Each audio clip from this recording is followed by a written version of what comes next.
지금부터 6월 28일 고등부 예배를 하나님께 드리겠습니다. 사도신경하심으로 우리의 신앙을 고백하겠습니다. 하늘에 계신 전능하사 천지를 만드시는 하나님 아버지를 내가 믿사오며 그 외아들 우리 주 예수 그리스도를 믿사오니 이는 성령을 잉태하사 동정녀 마리아에게 나시고 본디오 빌라도에게 고난을 받사 십자가에 못 박혀 죽으시고 장사한 지 사흘 만에 죽은 자 가운데로 다시 살아나시며 하늘로 오사 전능하신 하나님 앞에 계시다가 저리로서 산자와 존재를 지시하는 것이라. 성령을 믿사오며 거룩한 공예와 성도가 설거하는 것과 죄를 사하여 주시는 것과 몸이 하시는 것과 영원히 사는 것을 믿사옵나이다. 아멘. 하나님께 찬양 드리겠습니다.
대신하신 한없는 사랑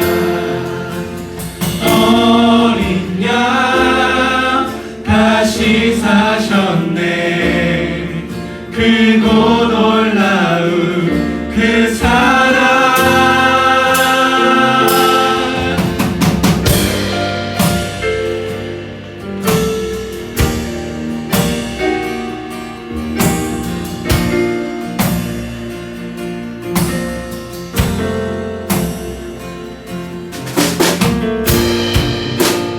걷고 있는 높은 언덕, 아무 말 없이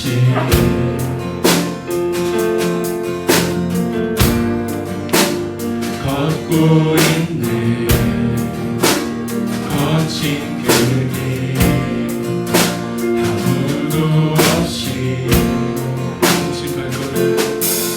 지친 발걸음 흐르는 눈물 옷장을 적시네. 고통당했네.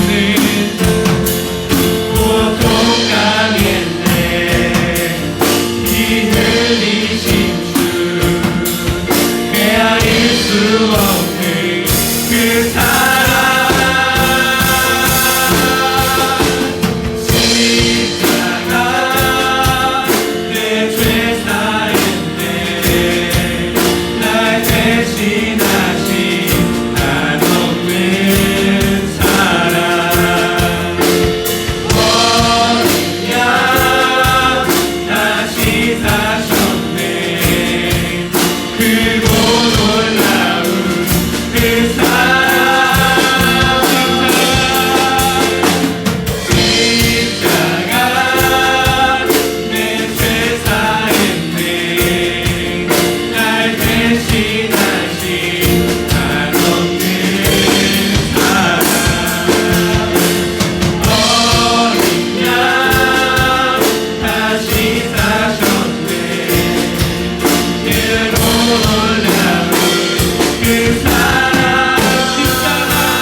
모두 끝나면 주 앞에 나와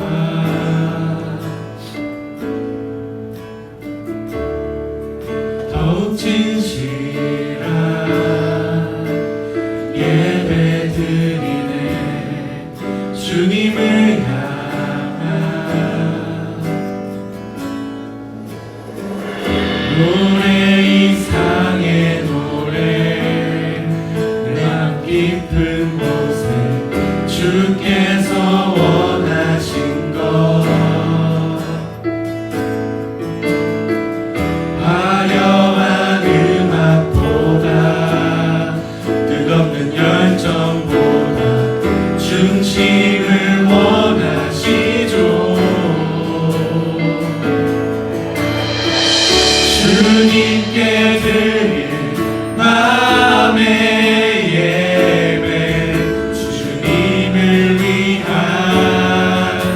주님을 향한 노래 중심 있는 예배 내려놓고 이제 나 돌아와 주님만 예배 내려놓겠습니다.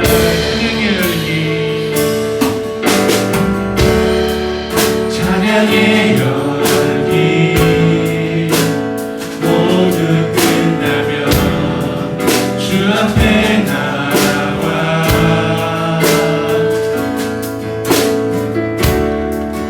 돈 진실한 예배 드리네 주님을 향한 노래 이상의 노래 내 맘 깊은 곳에 주께서 원하신 것 화려한 음악보다 끝없는 열정보다 중심을 원하시고 주님께 드린 마음의 예배 주님을 위한 주님을 향한 노래 중심 있는 예배 내려놓고 이제 나 돌아와 주님만 예배 주님께 드린 마음의 예배 주님을 위한 주님을 향한 노래 중심 있는 예배 내려놓고 이제 나 돌아와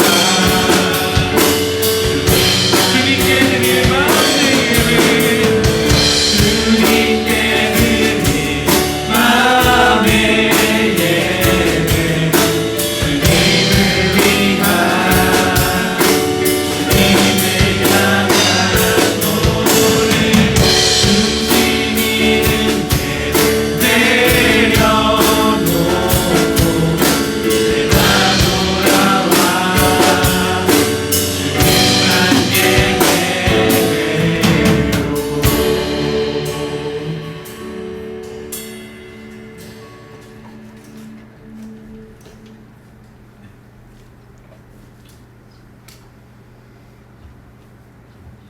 기도하겠습니다. 사랑이 많으신 주님 감사합니다. 오늘도 이 자리에서 아버지를 예배 드릴 수 있음에 너무나도 감사드립니다. 우리가 일주일간 살아가면서 지었던 모든 죄들과 우리의 모든 아픔들과 우리의 힘듦들 모두 안고 아버지 앞에 나옵니다. 아버지 우리의 죄를 용서하여 주시고 우리의 삶을 아버지께서 받아주시옵소서. 아버지 코로나로 인해서 우리 모두 고통받고 이 세계가 고통받고 있습니다. 아버지 이 시기가 빨리 지나갈 수 있도록 아버지께서 함께하여 주시고 아버지께서 우리를 지켜주시고 정말 이 사태가 빨리 진정될 수 있도록 아버지 인도하여 주시옵소서. 오늘 드려질 예배 모든 순서 가운데 아버지의 은혜가 있을 줄 믿습니다. 살아계신 예수님의 이름으로 드립니다. 네.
오실 나의 왕 예수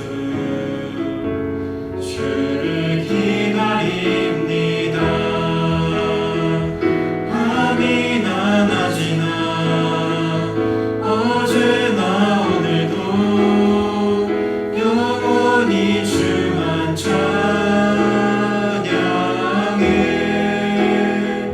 괴롭고 슬플 때 낭만하여 넘어져도 언제나 주만 찬양하겠네.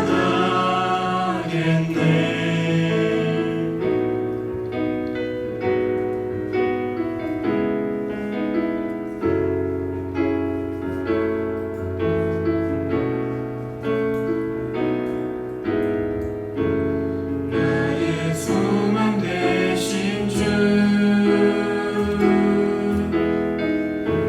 주를 바라봅니다.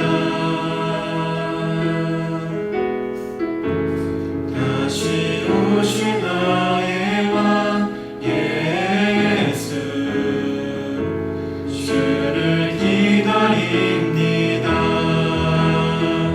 밤이나 낮이나 어제나 오늘도 영원히 주만 찬양해.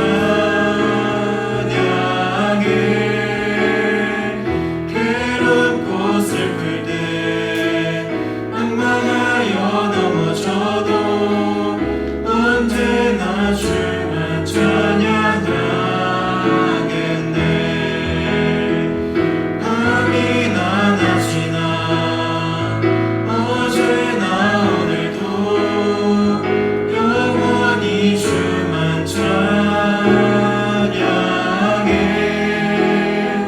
괴롭고 슬플 때 낭만하여 넘어져도 언제나 주만 찬양하겠네.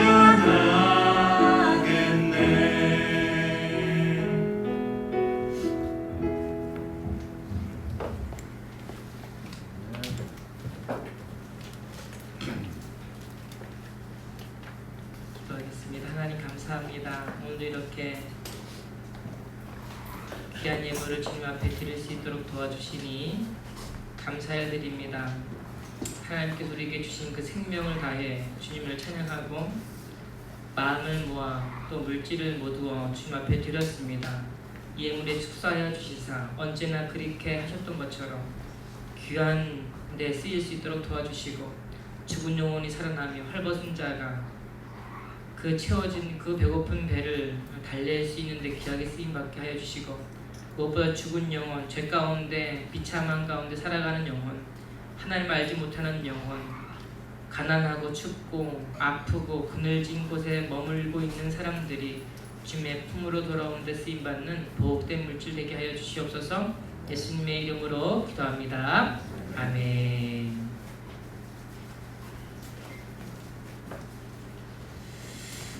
오늘 말씀은 사도행전 13장 42절로 52절 말씀입니다. 사도행전 13장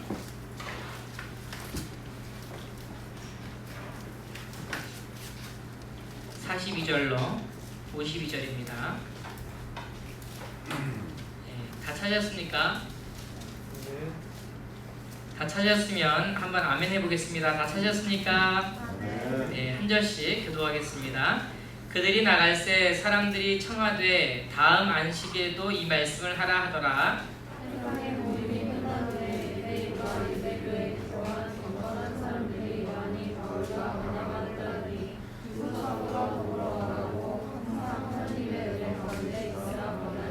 그 다음 안식일에는 온 시민이 거의 다 하나님의 말씀을 듣고자 하여 모이니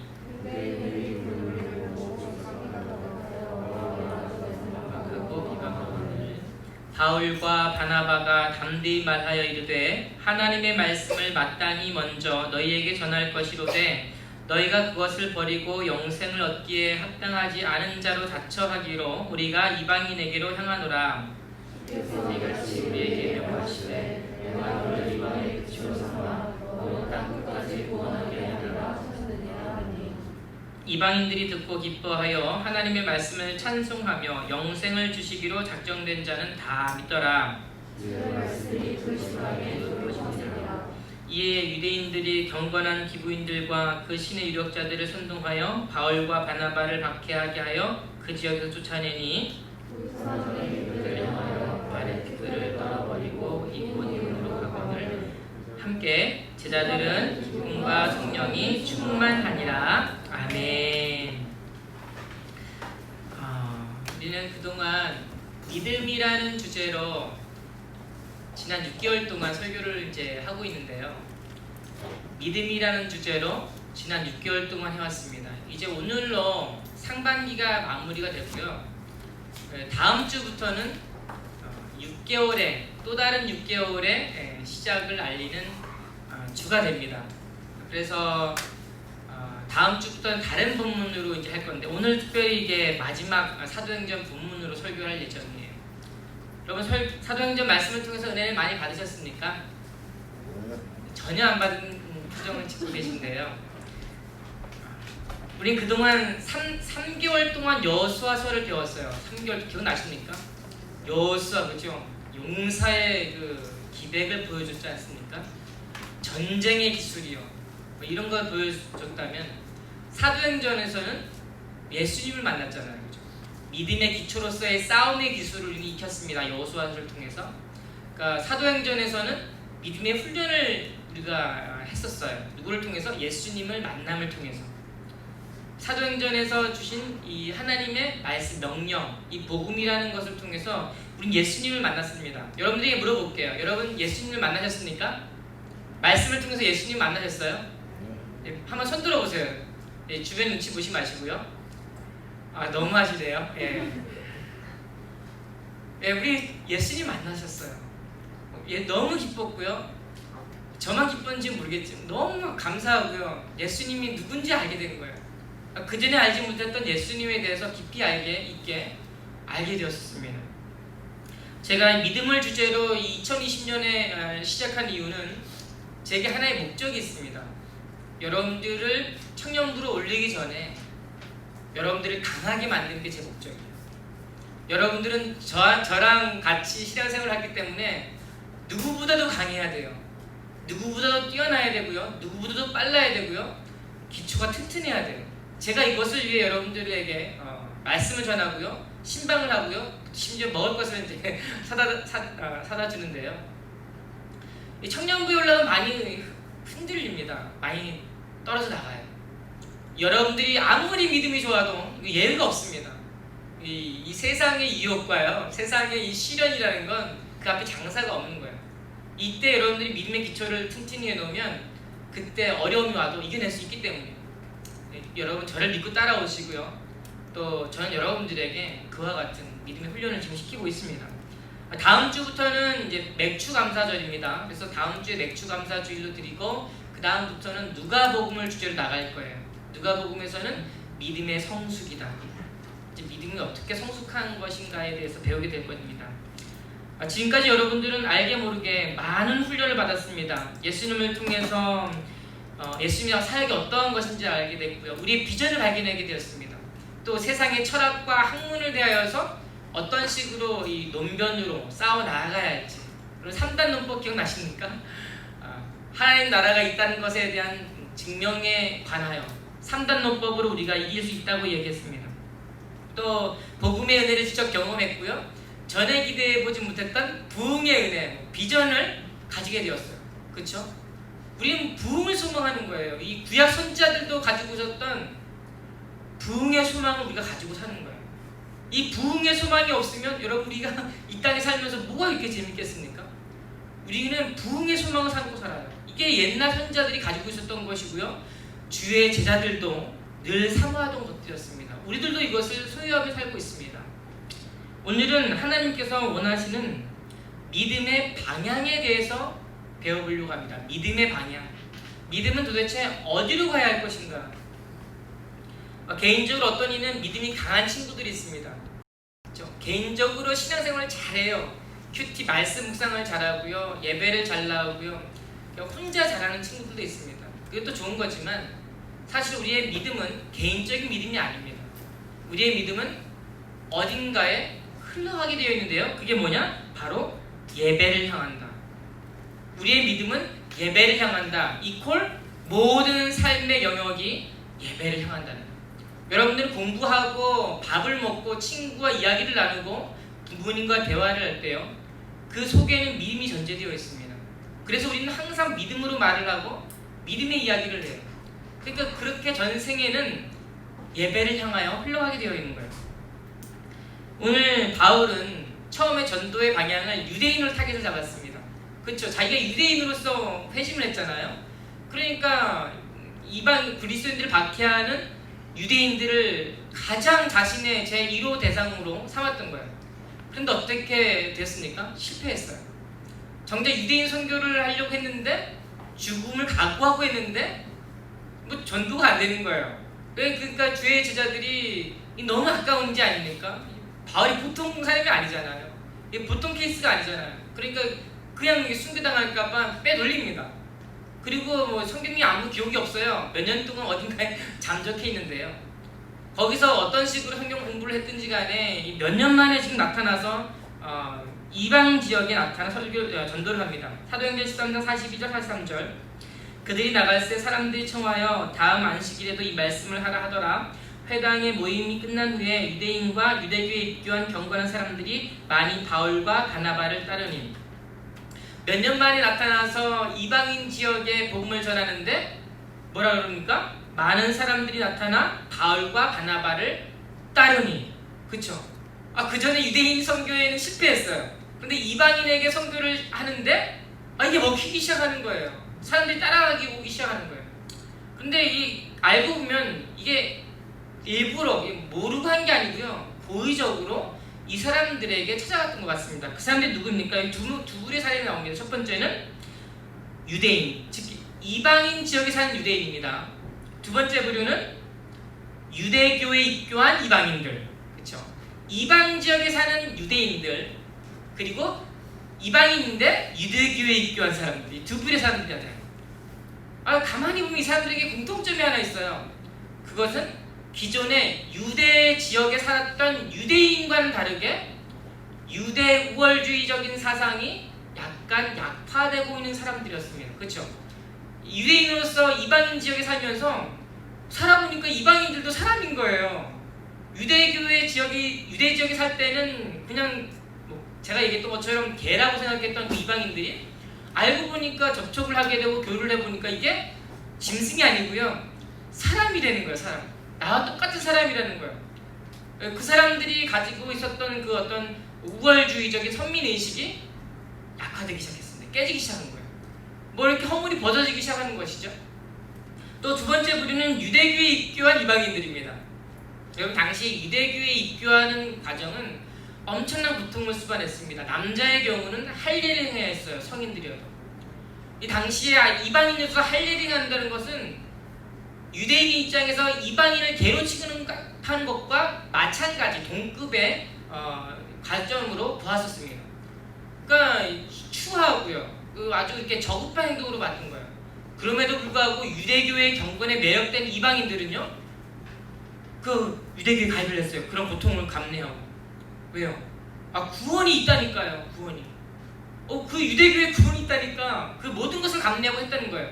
근데 정작 가보니까 구원이 있을까요? 할례를 행하고 이 엄격한 율법주의를 지킬 수 있을까요? 할 줄 알았죠. 해보니까 안 되는 거예요, 이방인들이. 그러니까 이 유대교에 입교한 이방인들도 뭔가 유대교의 한계를 경험했습니다. 그렇죠? 이 두 부류의 사람 공통점이 있는데 기존의 전통주의적이고 고리타분하고 간습에 매여 있는 이 유대교의 한계를 발견했다는 거예요. 그들에게 바울이 설교한 게 뭡니까? 사도행전 13장 39절에 또 모세의 율법으로 너희가 의롭다 하심을 얻지 못하던 모든 일에도 이 사람을 힘입어 믿는 자마다 의롭다 하심을 얻는 이것이라. 그렇죠? 유대교에서 느꼈던 그 한계의 그 빈 공간을 누가 메워줍니까? 사도 바울이 이 설교를 통해 메워주고 있어요.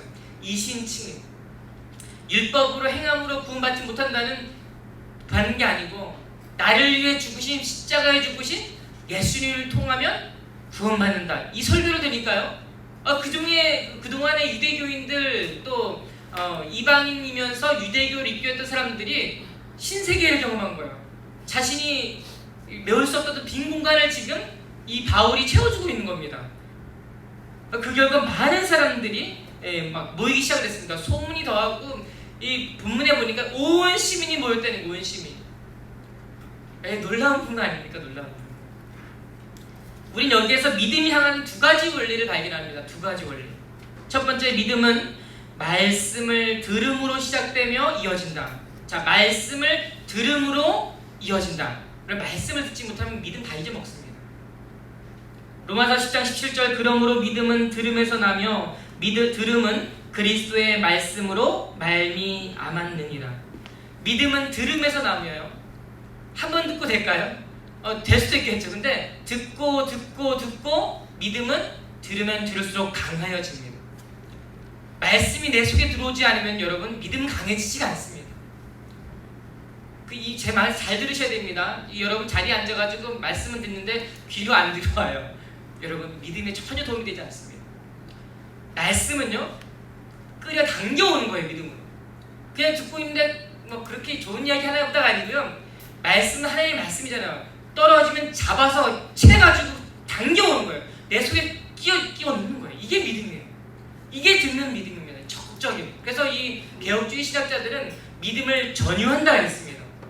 전유의 방식으로 쟁취한다 그랬어요. 가르침을 받는데요. 적극적으로 가르침을 받는 거예요. 이 끌어당겨서 내 속에 넣는 거예요. 이게 믿음이 듣는다라는 이야기입니다. 이게 믿음이에요. 믿음이 들으면서 난다. 말씀을 듣는다. 여러분 말씀을 들으면 어떻게 해야 됩니까? 말씀을 들으면 사람의 인생이 변합니다. 말씀을 들으면 생각이 변합니다. 성격이 변하고요. 표정이 변하고요. 생각이 비전 자체가 변하는 거 아닙니까? 또 말씀을 들으면 죄인이 구원을 받는다.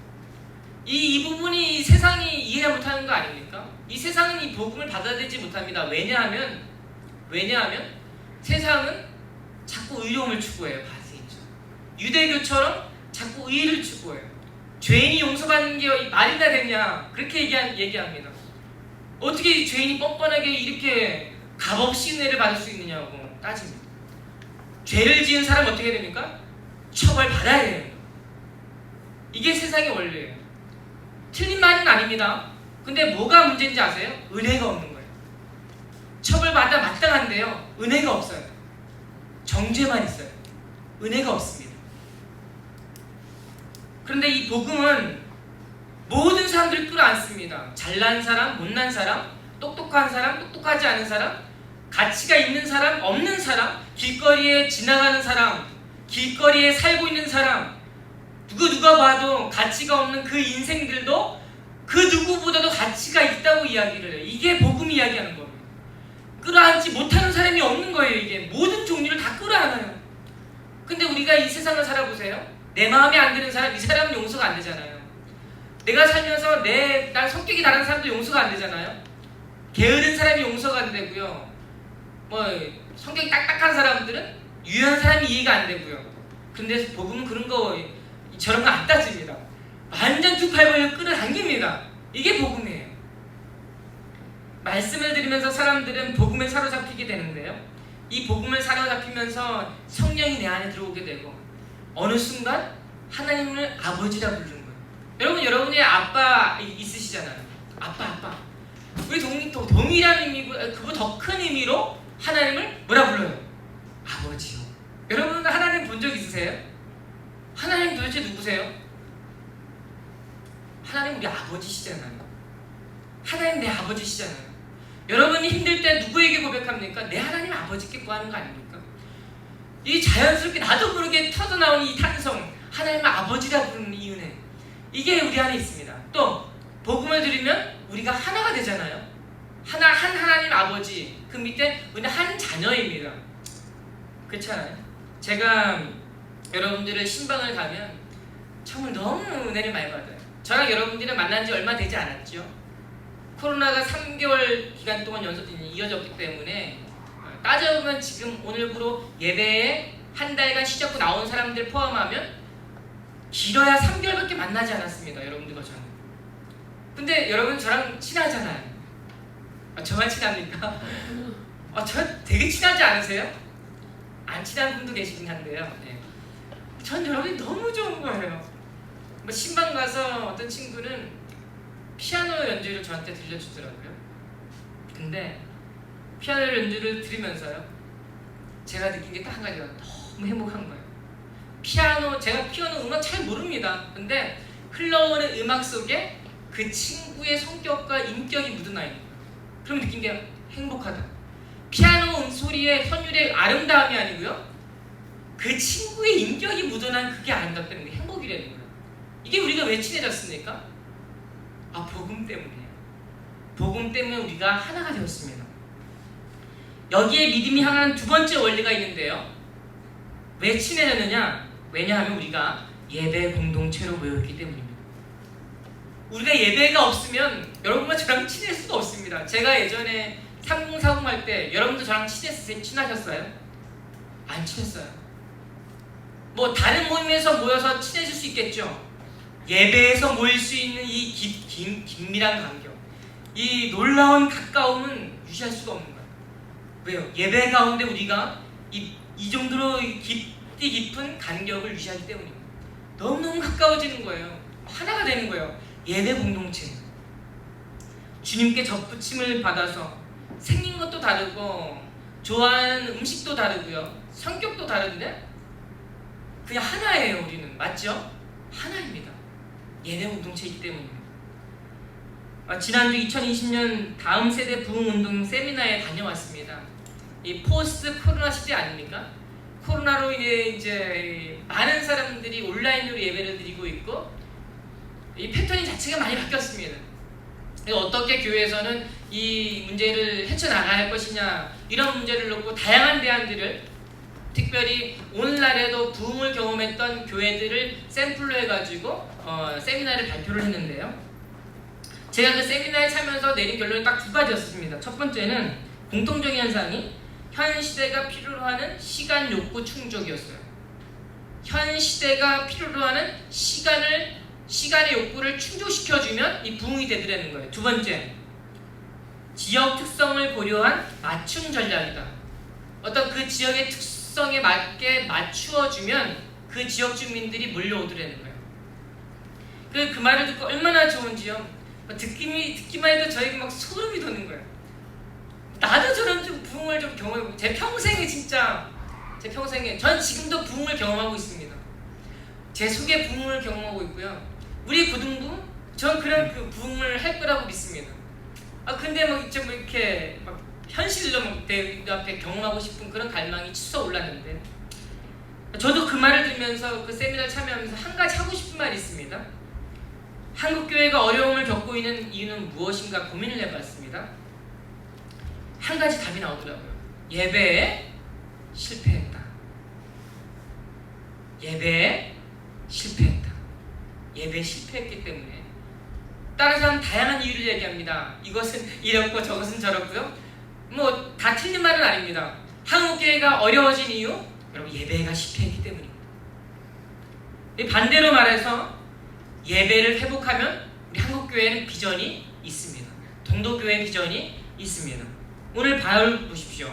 사도행전 13장 46절, 바울과 바나바가 담대히 말하여 이르되 하나님의 말씀을 마땅히 먼저 너희에게 전할 것이로되 너희가 그것을 버리고 영생을 얻기에 합당하지 않은 자로 자처하기로 우리가 이방인에게로 향하노라.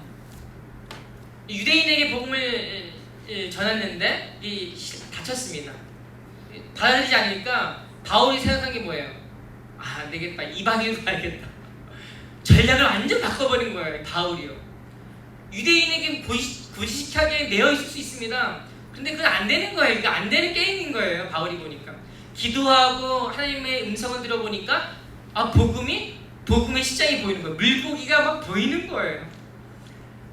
바로 말씀 한 딱 던졌더니요, 막 모이기 시작을 합니다. 배고파서 모이를 먹이려고 벌떼처럼, 구름떼처럼, 뭐 물고기 떼처럼 모이는 그런 모습들처럼 모이기 시작을 하는 거예요. 바울도 그렇게 바울이 원했던 선교의 목적, 죽을 때까지 남았던 소원이 하나 있었어요. 그게 뭐냐면 유대인 선교였었어요. 자기가 죽는 한이 있더라도 하나님께서 끊긴 바 되어 저주를 받는 한이 있더라도 자기 형제 유대인들이 구원받기를 소망한다라고 이야기를 합니다. 늘 유대인에게 빚이 있었어요. 자기는 이방인에게 선교를 했지만 그만큼 유대인을 향한 선교의 의지가 강했던 사람인데 자기의 방향을 바꾸었습니다. 그 결과 나타난 현상이 무엇입니까? 사도행전 13장 48절에 이방인들이 듣고 기뻐하여 하나님의 말씀을 칭송하며 영생을 주시기로 약정된 자는 다 믿더라. 이게 중요한 단어가 나옵니다. 이방인들이 듣고 기뻐하며, 이 말씀을 들은 것이죠. 기뻐하며 하나님의 말씀을 찬송하며 영생을 주기로 약정된 자는 다 믿더라. 말씀을 듣고 말씀을 찬송했습니다. 이게 뭡니까? 이게 예배예요. 이게 예배입니다. 말씀을 듣고 내 입술을 열어 찬양하는 그 찬양이, 그제로부터 하나님은 진정한 예배를 받으시기 시작을 하십니다. 이러한 놀라운 찬양, 이 금보다 귀하고요, 진주보다 귀한 이 놀라운 찬양, 세상 사람들이 알 수도 없고 조금도 감각을 느낄 수 없는 그 놀라운 감각을 우리 그리스도인들의 입술을 통하여 하나님께서 예배를 받으십니다. 이 예배, 그렇죠? 믿음은 예배를 향합니다. 요즘 중간시험 수행평가 기간이라고 합니다. 시험을 보면서 얼마나 스트레스 많이 받습니까? 저도 이렇게 고등학교를 졸업한 지 한 23년 정도 돼갑니다. 2-3년 정도. 언제 이렇게 지났는지 모르겠습니다. 왜 저를 보는 사람들마다 아직까지 고등학생 같다고 그럽니다. 맞습니까? 왜 인정을 안 하세요? 네. 저는 아직도 고등학생 같아요. 어른 같지가 않은 거예요. 여러분들이랑 마음이 똑같아요. 수준이, 레벨이 똑같아요. 오히려 제가 여러분들에게 얘기하지 않습니까? 여러분 저보다 오히려 성숙하다 그러잖아요. 여러분 정말 어른 같으세요. 그런데 이 가운데요, 얼마나 이 시험 때문에 씨름하는지 몰라요. 벌써 오늘 코로나 때문에 시험으로 시작했다가 시험으로 마친 학기, 이게 언제 마칠지 모릅니다. 신약이 내년 초에 나온다는 이야기가 있는데 시판이 된다는 것을 가정하면 적어도 내년 여름까지는 가지 않을까 이런 생각까지 드는데요. 그것도 잘된 케이스나 그렇습니다. 그렇다면 여러분들의 남은 학기들도 오늘날 우리 상반기 동안 지내왔던 패턴과 유사하게 이어질 거라는 기대를 할 수가 있겠죠. 그게 시험으로 시작했다 시험으로 끝나는 고등학교 생활, 너무나 고통스러울 것 같아요. 또 공부를 안 할 수가 있겠습니까? 취업을 준비하지 않을 수가 있겠어요? 온라인을 보면 이런 뉴스 기사가 제목에 띕니다. 잘 나가던 스튜어디스가 어쩌다 알바 뛰는 처지가 됐나. 제가 뉴스를 잘 안 봅니다. 근데 온라인 보니까 이게 눈에 띄는 거예요. 제가 주중에 보는 뉴스, 인터넷 딱 한 가지인데요. 코로나 확진자 딱 하나예요.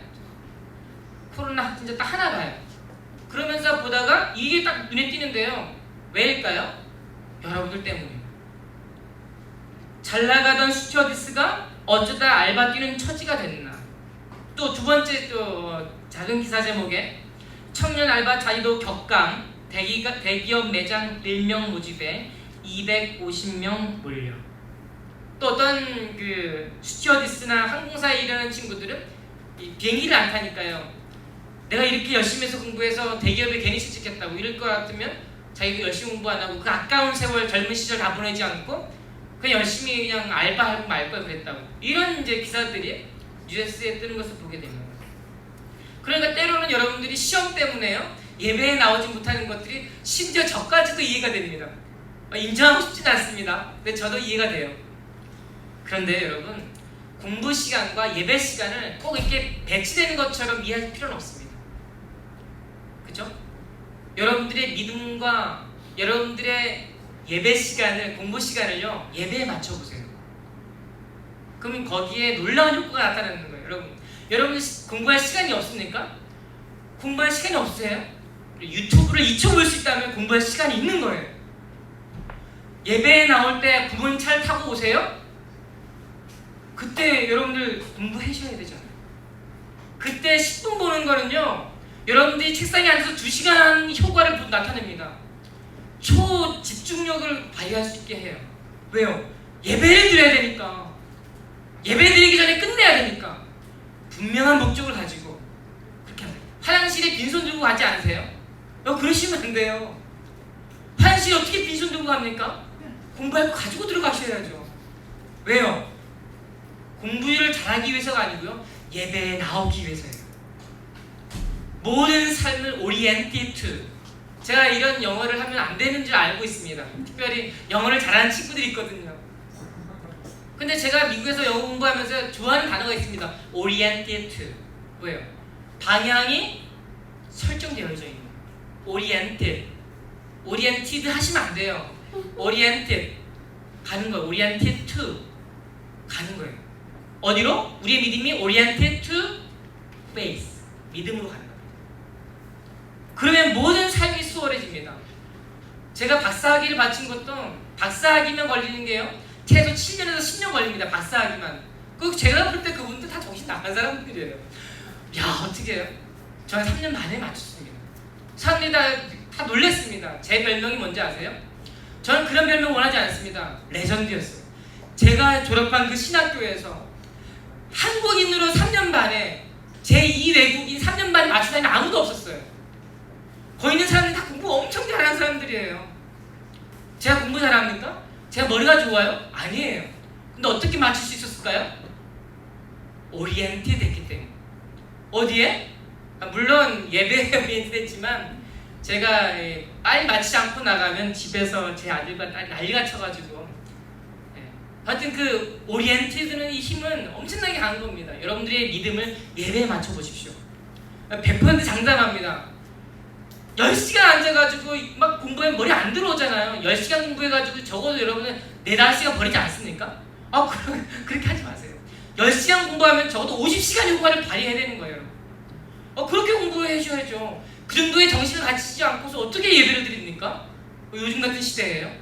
이러한 생활, 예배에 맞춘 인생.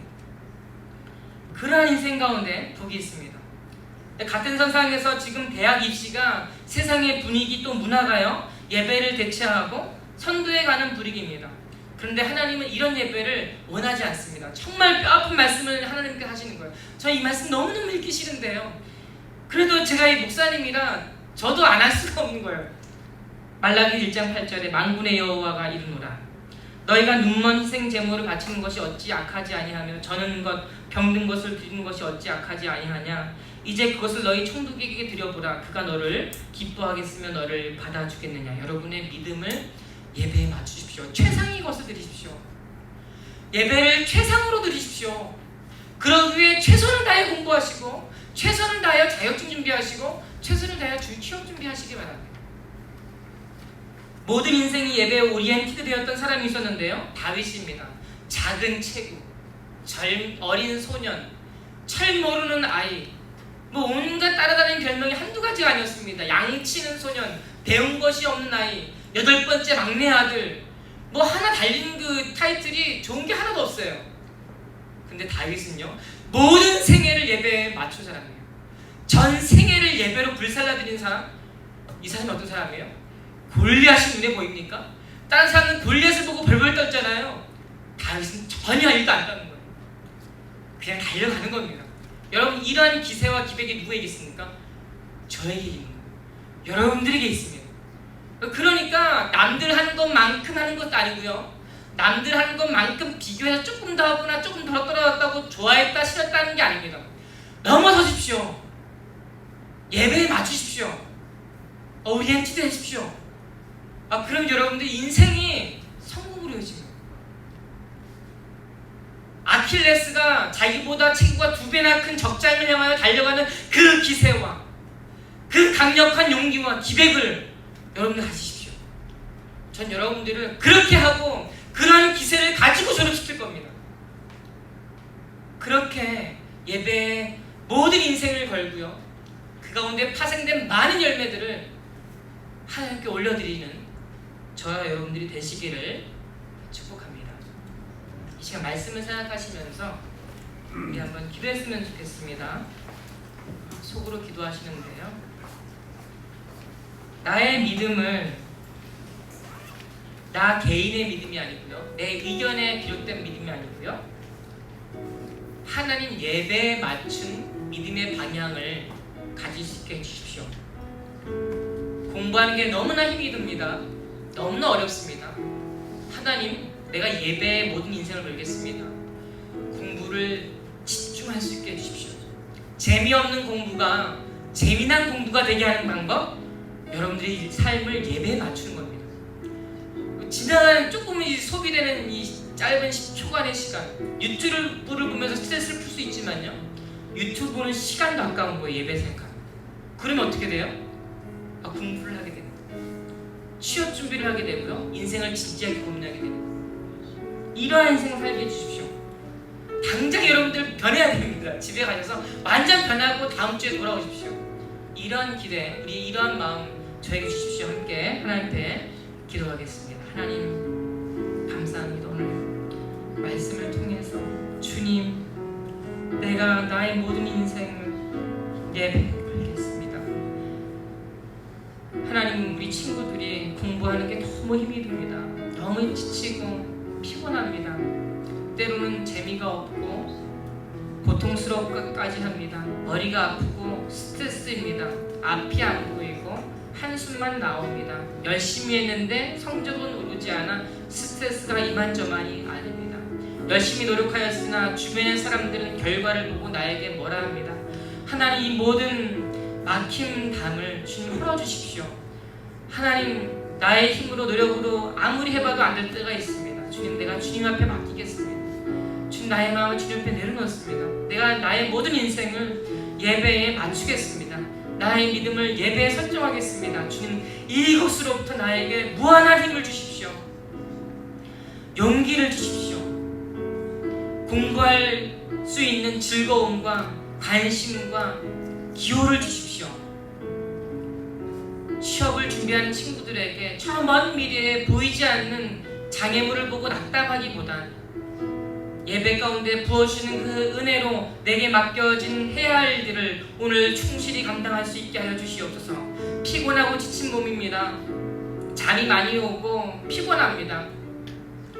하나님께 달콤하게 잠을 잘 수 있게 해주시고, 잠을 잘 때도 행복한 잠이 되게 해주시고, 학교를 가도 행복한 학교 생활 되게 해주시고, 집에서 공부할 때도 행복한 시간이 되게 해주시고, 모든 것이 나의 삶이 예배의 맞춤으로 인하여 얻어지는 모든 행복의 열매들을 우리가 경험하게 하여 주시옵소서.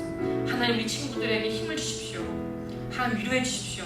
지금 온라인으로 예배를 드리는 친구들에게도 동일한 은혜를 주시옵소서. 얼마나 힘듭니까? 혼자서 예배 드리는 그 친구들을 위로해 주시고 다가가 주시고 은혜를, 축복을 부어 주시옵소서. 아버지, 감사합니다. 하나님, 감사합니다. 말씀을 통해서 우리의 믿음을 예배에 전폭적으로 맞추기를 원합니다. 이 믿음 주시고 이번 한 주간 학업에서, 삶에서 승리하는 인생이 되게 하여 주시옵소서. 예수님의 이름으로 기도하옵나이다. 아멘.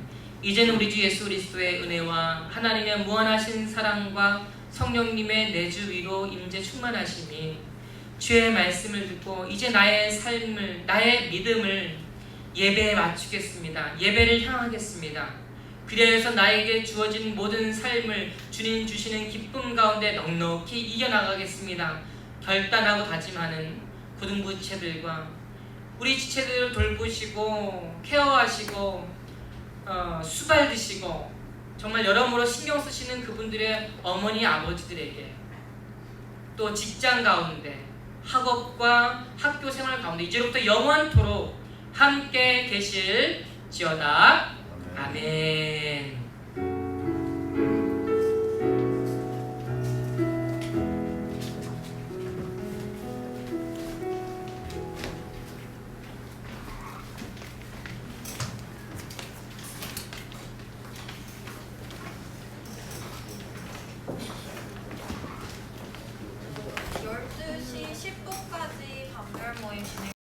됩니다. 12시 10분까지 반별 모임 진행해 주시면 되고요. 저희가 6월 달에는 생일 축하를 따로 진행하지를 않았어요. 그래서 한영광 선생님께서 본과 공부하시는 중간에 돌아다니시면서 6월 생일자 친구들에게 생일 선물 주실 거예요. 그래서 주보에 나와 있는 친구들은 아마 받게 될 텐데 만약에 내 생일이 6월인데 주보에 안 나와 있어요 하는 경우는 한유광 선생님께 생일 언제인지 말씀해 주시면 될 것 같습니다. 12시 10분에 마칠게요. 5월 친구는 그러네요. 5월 친구. 네. 일단 오늘은 이런 게 없고 5월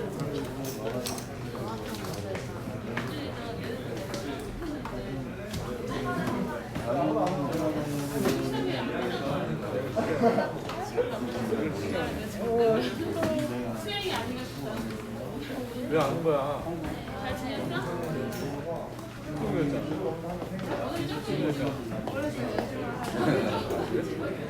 왕따 때문에 안 온 거야.